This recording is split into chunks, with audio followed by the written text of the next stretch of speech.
এই মুহূর্তে সবচেয়ে বড় খবর, পশ্চিমবঙ্গের ডিএ নিয়ে দ্রুত ডিএ মামলা নিষ্পত্তি করতে নির্দেশ দিল সুপ্রিম কোর্ট। সিদ্ধান্ত নেওয়ার সময় এসেছে। এই মুহূর্তে সবচেয়ে বড় খবর, রাজ্য সরকারি কর্মচারীরা আজ কিন্তু সংগ্রামী যৌথ মঞ্চের 350তম দিন ধরে অবস্থান করছেন সংগ্রামী যৌথ মঞ্চ ডিএ নিয়ে। তবে পশ্চিমবঙ্গের ডিএ মামলা দ্রুত শেষ করার নির্দেশ এই মুহূর্তে কিন্তু অনন্তকাল ধরে চলতে পারে না।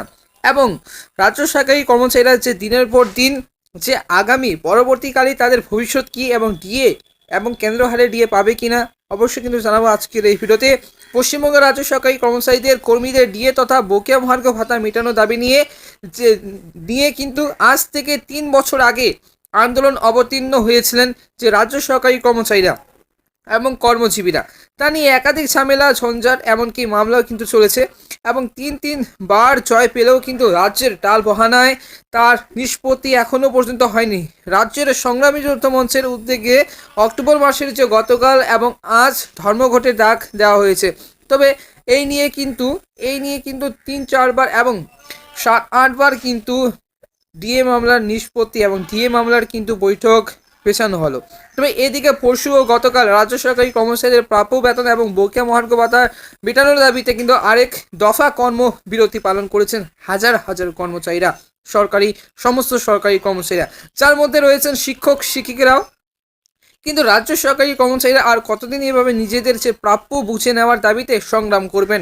এর তো একটা শেষ হওয়া দরকার, তাই না? তাই এবার মহার্ঘ ভাতা নিয়ে আন্দোলনে নিষ্পত্তি করতে নড়ে চড়ে বসলো সর্বোচ্চ আদালত এবং আদালতও নির্দেশ দিয়েছে ডিএ আন্দোলনকারীদের কিন্তু তাড়াতাড়ি ডিএ মেটানো হোক এবং কেন্দ্রীয় হারে তাদেরকে কিন্তু ডিএ মেটানো হোক। এবার যে ডিএনএস অ্যানালিস বা ডিএ নিয়ে সুপ্রিম কোর্টের নির্দেশ, তবে সুপ্রিম কোর্ট মারফত রায় দেওয়া হলো যে বকেয়া মহার্ঘ ভাতা আন্দোলনে সামিল কর্মজীবীদের একাংশের উদ্দেশ্য কি বলা হলো দেখে নিন আজকের এই প্রতিবেদনে। আজকের এই ভিডিওটি কিন্তু অবশ্যই প্রথম থেকে শেষ পর্যন্ত দেখবে।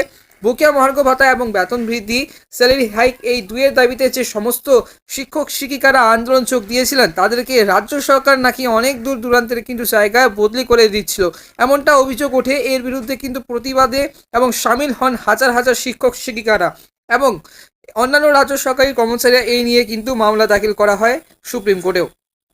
রাজ্যের শিক্ষক এবং কর্মী সংগঠনের সদস্যরা আদালতে কিন্তু অভিযোগ করেছিলেন 1997 সালের স্কুল সার্ভিস কমিশন আইনে 2017 সালের নতুন এবং 10C ধারাটি কিন্তু যোগ করা হয়েছিল, যে ধারা অনুযায়ী 2017 সালের আগে যে সব শিক্ষকরা চাকরিতে যোগ দিয়েছিলেন তাদের উপর বদলির শর্ত চাপাতে পারে না রাজ্য সরকার। যাই হোক, এই মামলাটি এতদিন ধরে বিচারাধীন ছিল সর্বোচ্চ আদালতে।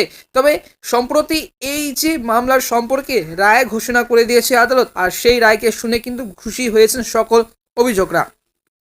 তবে এই যে অভিযোগরা যে রাজ্য সরকারি কর্মচারীদের শিক্ষক এবং সরকারি কর্মী সংগঠনে দাখিল করা অভিযোগ এবং তদন্ত মারফত প্রাপ্ত বিভিন্ন সাক্ষ্য প্রমাণের কিন্তু উপর ভিত্তি করে সুপ্রিম কোর্ট চূড়ান্ত সিদ্ধান্তে পৌঁছেছে।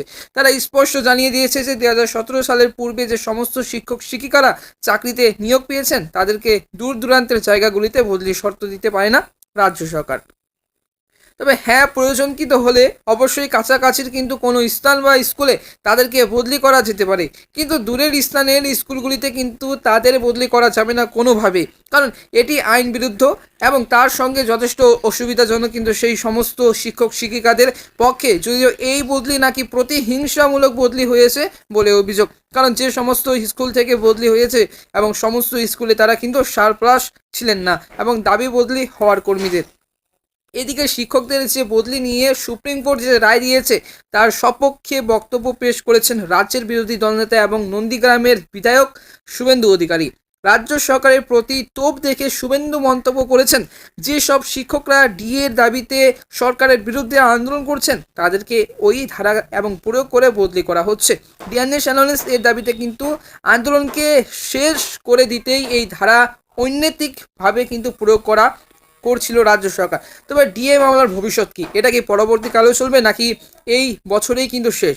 ডিএ মামলা কি এই বছরেই কিন্তু দিয়ে দেওয়া হবে এবং মুখ্যমন্ত্রী রাজ্য সরকার এবং রাজ্য সরকারি কর্মচারীদের কি ডিএ মামলার ভবিষ্যৎ কি? তবে 2016 সাল থেকে প্রায় 7 বছর ধরে মামলা চলছে।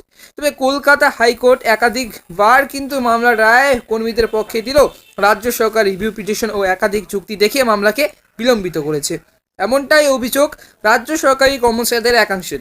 সেই কারণে প্রতিষ্ঠিত হয়েছে সংগ্রামী যৌথ মঞ্চ। সেই কারণে কিন্তু এই যে সংগ্রামী যৌথ মঞ্চ দিনের পর দিন আন্দোলন করছেন তারা, দিনের পর দিন এবং রাতের পর রাত কিন্তু সংগ্রামী যৌথ মঞ্চ আজ কিন্তু 350 দিন ধরে আন্দোলন করছেন তারা।